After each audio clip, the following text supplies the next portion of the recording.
नमस्कार, आप देख रहे हैं बिग डिबेट और आपके साथ मैं हूं महेंद्र विश्वकर्मा। मध्य प्रदेश में एक बड़ा कानूनी और सामाजिक बदलाव दस्तक देने जा रहा है।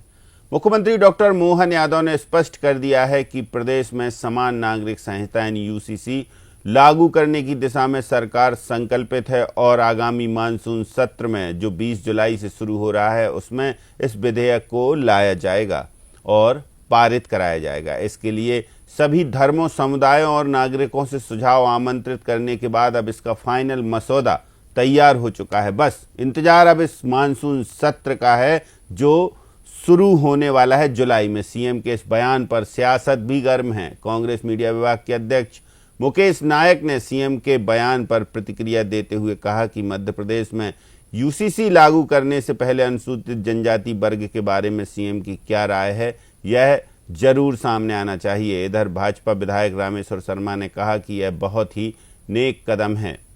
यूसीसी मध्य प्रदेश में लागू होने से व्यवस्थाओं में तेजी से सुधार होगा। मध्य प्रदेश में एक बड़ा कानूनी और सामाजिक बदलाव देखने को मिलेगा। चर्चा इसी पर करेंगे, सुन लेते हैं किसने क्या कहा। विधानसभा के सत्र में हमारी सरकार के द्वारा कई समसामयिक विषयों को लेकर के हम आएंगे। उसमें से एक सौभाग्य से कॉमन सिविल कोड की तरफ भी हम बढ़ रहे हैं। महाकाल चाहेंगे तो इसी सत्र में पारित होगा। देखिए, वो तो एक अच्छा और नेक कदम है, पूरे हिंदुस्तान की डिमांड वाला काम है, क्योंकि यूसीसी जो है वो कानून भारत की सुरक्षा के लिए कानून है। भारत में जो नागरिक हैं उनको सुविधा देने के लिए का जो है कानून है, क्योंकि वो कानून जब आएगा तो स्वाभाविक रूप से जनसंख्या पर नियंत्रण होगा। और पहले के सारे नेता जनसंख्या पर नियंत्रण की बात करते रहें। अब भारतीय जनता पार्टी सरकार, आदरणीय प्रधानमंत्री नरेंद्र मोदी जी, आदरणीय गृह मंत्री अमित शाह जी के नेतृत्व में अनेक प्रदेशों ने यूसीसी कानून लागू कर दिया है। मध्य प्रदेश की डॉक्टर मोहन यादव की सरकार भी तैयारी में है। नहीं, वो तो पूरे देश में समता और समानता का नारा देकर भारत के समतामूलक और समावेशी दृष्टिकोण को शुरू से ही चकनाचूर करने का काम कर रहे हैं। अनेक राज्यों में इनने पूरे के पूरे समुदायों को यूसीसी से बाहर रखा है, समान नागरिक संहिता से बाहर रखा है।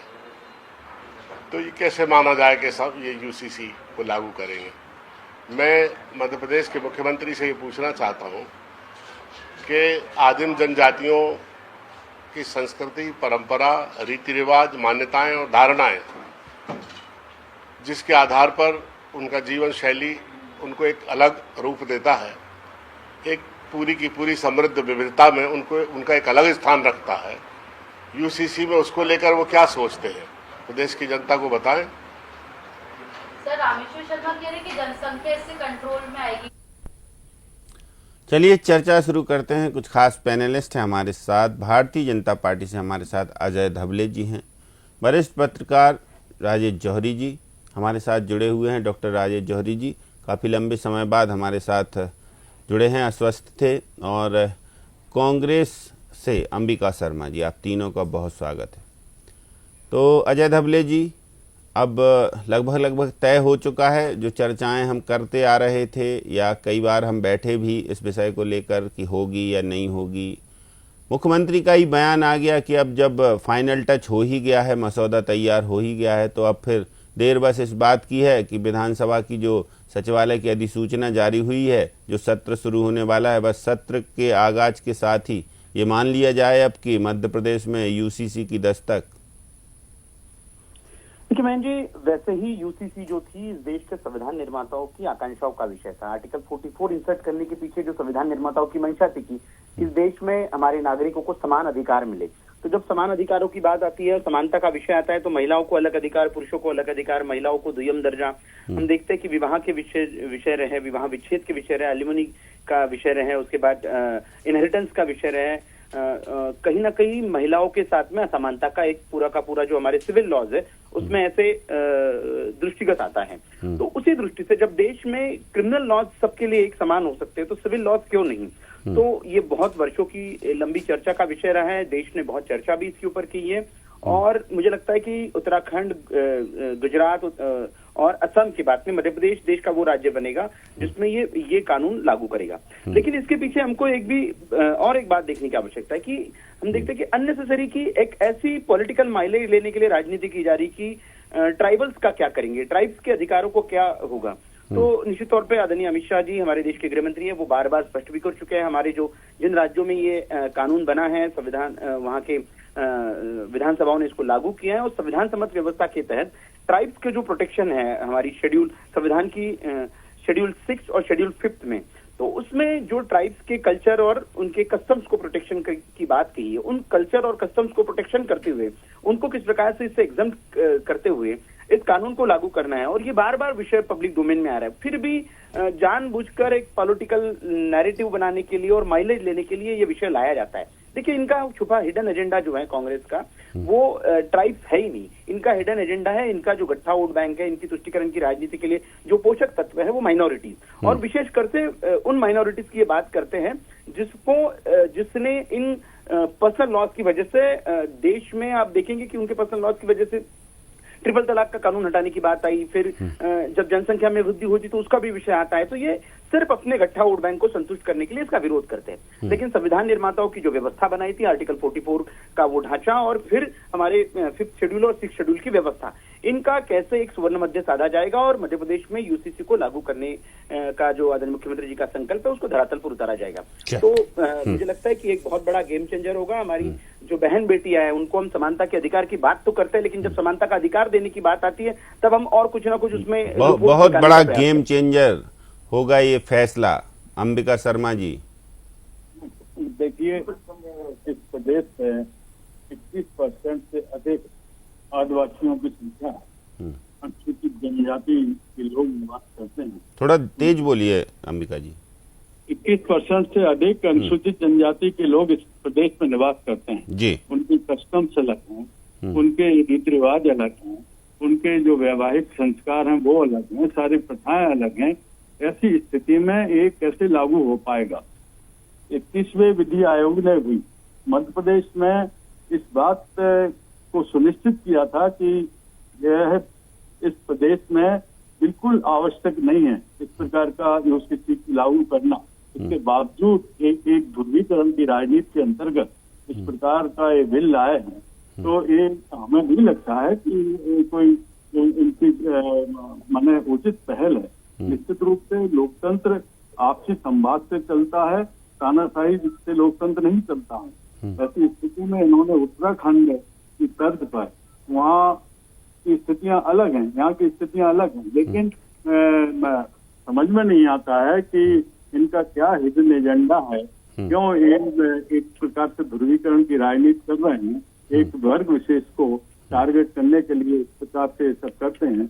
हमें नहीं लगता है कि यूपीसी यहाँ पर पूरी तरह से सरकार लागू कर पाएगी। एक प्रकार की एक्सरसाइज करने में अपना समय बर्बाद करते हैं, ऊर्जा बर्बाद करते हैं, लोगों का ध्यान बटाते हैं। जो ज्वलंत समस्याएं इस प्रदेश में हैं उनसे इनका ध्यान बटाते हैं, और भी तमाम आवश्यक समस्याएं हैं,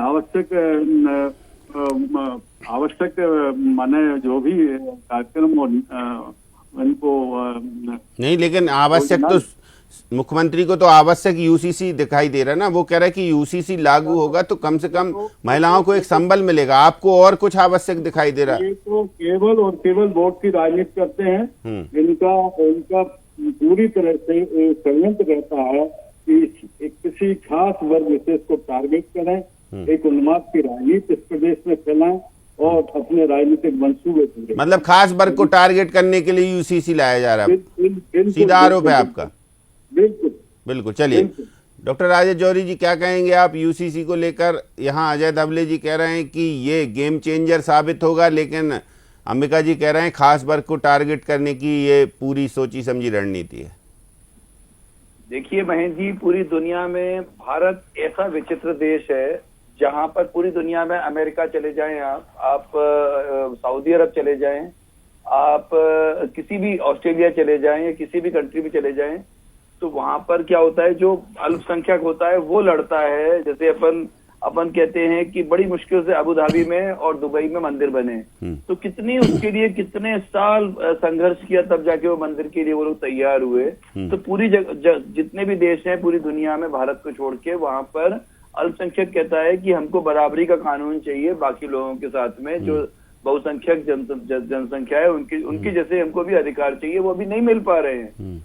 Bharat, India is the only country जो इतना ज्यादा विचित्र है, जहां पर बहुसंख्यक कह रहा है हमको बराबरी का अधिकार चाहिए और अल्पसंख्यक कह रहा है नहीं नहीं हम तो अपने में खुश हैं।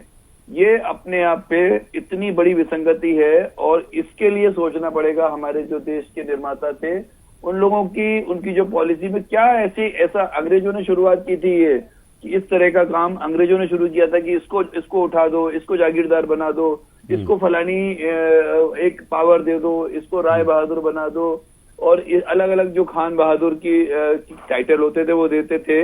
वो क्यों देते थे? क्योंकि उनको एक वर्ग का दूसरे का इस्तेमाल दूसरे वर्ग को दबाने के लिए करना था, ये उनका काम था। अब जब अंबेडकर साहब ने और पूरे देश के निर्माताओं ने, जब अपने संविधान निर्माताओं ने संविधान बनाया, तो इस पर खूब बहस हुई और यूसीसी की अंबिका शर्मा जी से भी और अपने भाजपा के प्रवक्ता से भी, दोनों से एक निवेदन है कि वे जरूर पढ़ें, सब कुछ अवेलेबल है, क्या क्या वहां पर उस समय बहस हुई थी। उस बहस में बहुत क्लियर था, सारे अधिकतर जो मेजोरिटी थी वो इस पक्ष में थी कि यूसीसी होना चाहिए, सबके लिए एक जैसा कानून होना चाहिए।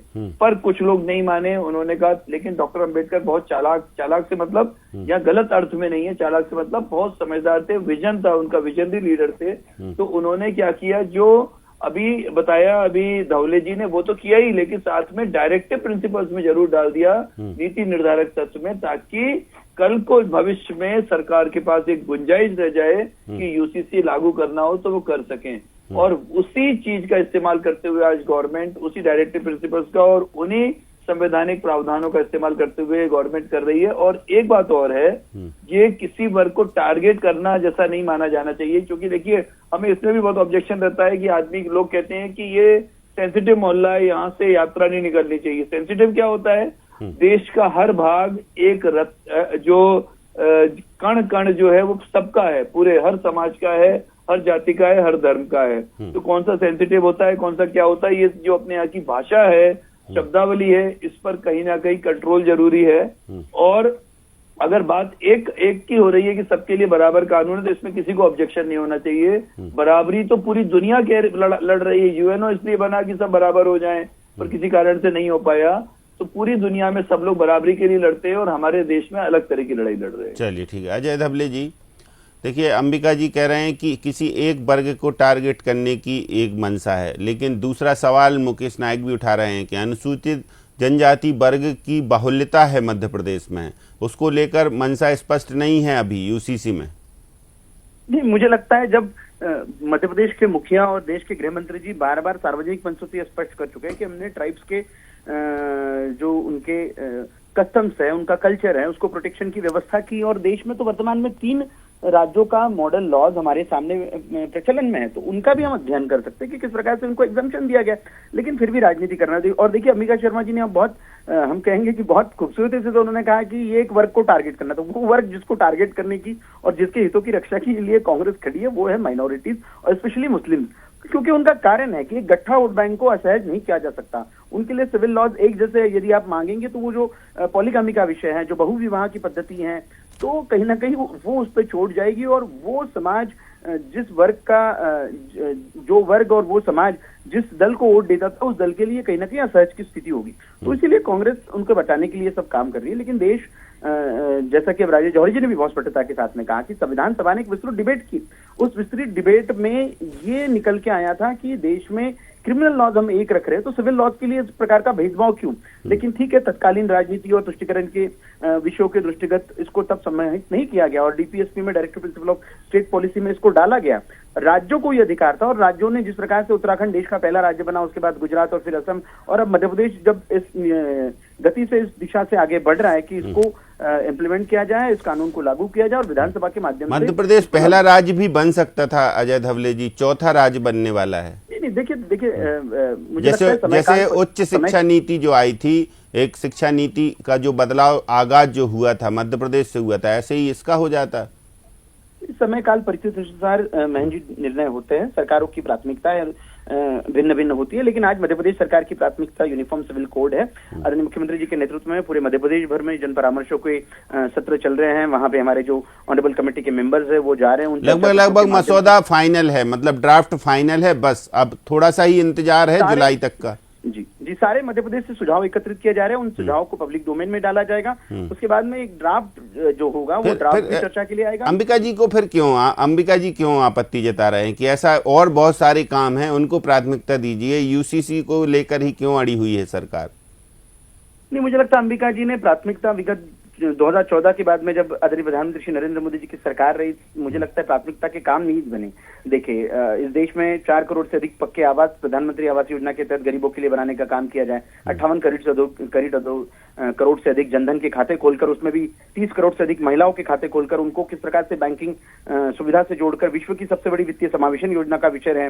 11 करोड़ से अधिक शौचालयों का विषय है। 15 करोड़ से अधिक घरों तक के शुद्ध पेयजल पहुंचाने का विषय। अब बताइए, इतना सब कुछ अंबिका जी गिना रहे हैं अजय धवले जी, फिर भी आप कह रहे हैं प्राथमिकता यूसीसी को दे रहे हैं। तो बड़ी विनम्रता से धवले साहब से निवेदन करते हैं आपके माध्यम से कि 5वीं अनुसूची संविधान की है, उसमें स्पष्ट प्रावधान है इनके संरक्षण का, और इसके बावजूद भी इसकी अनदेखी करके ये मनमाने तरीके से इस कानून को छोड़ नहीं सकते मध्य प्रदेश में। और आप देख लेना, ये कानून बिल्कुल सक्सेस होगा नहीं। यहाँ पर ये अनावश्यक अपनी एनर्जी वेस्ट कर रहे हैं। इसमें इससे अच्छा है कि जो जीवन को छूते हुए मुद्दे हैं, जो ज्वलंत मुद्दे हैं, उन पर ये सरकार। ज्वलंत मुद्दे कौन से आपको समझ में आ रहे हैं? सबसे ज्यादा भ्रष्टाचार का मुद्दा, बेरोजगारी का मुद्दा, कानून व्यवस्था का मुद्दा, महिलाओं का मुद्दा, तमाम मुद्दे। महिलाओं को ही हक देने की बात तो कर रहे हैं यूसीसी में, किसानों का मुद्दा। और इसके बावजूद भी आप माने एक ऐसे संवेदनशील मुद्दे को यहाँ पर लागू करना चाहते हैं जहाँ पर ये बिल्कुल व्यवहारिक रूप से संभव नहीं है। आप समाज शास्त्रियों को और उस समाज के तमाम जो मुखिया टाइप के लोग होते हैं उनको अपने विश्वास में ले सकते हैं और एक विश्वास का वातावरण बनाए। एक सरकार बिल्कुल वो तो बनाने का काम हो रहा है। तानाशाही से सरकार नहीं चलती, आपसी संवाद से, समन्वय से और एक सौहार्दपूर्ण वातावरण में सरकार है। सामंजस्य बनाने का काम जारी है। सामंजस्य का लगभग फाइनल मसौदा तैयार है कि हाँ ठीक है। इतनी जल्दबाजी क्यों है, हमारी समझ में ये नहीं आ रहा है। अभी आप उन तमाम लोगों से चर्चा करिए। आप 21% से अधिक यहाँ पर आबादी है।